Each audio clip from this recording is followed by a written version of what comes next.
What do yawning, laughing, and languages have in common? They're socially contagious. One possible reason is mirror neurons. These neurons activate when you perform an action and when you watch someone else perform it.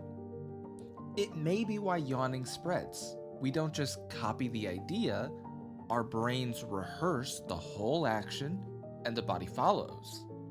It's how we learn, how we think, and it's how we connect.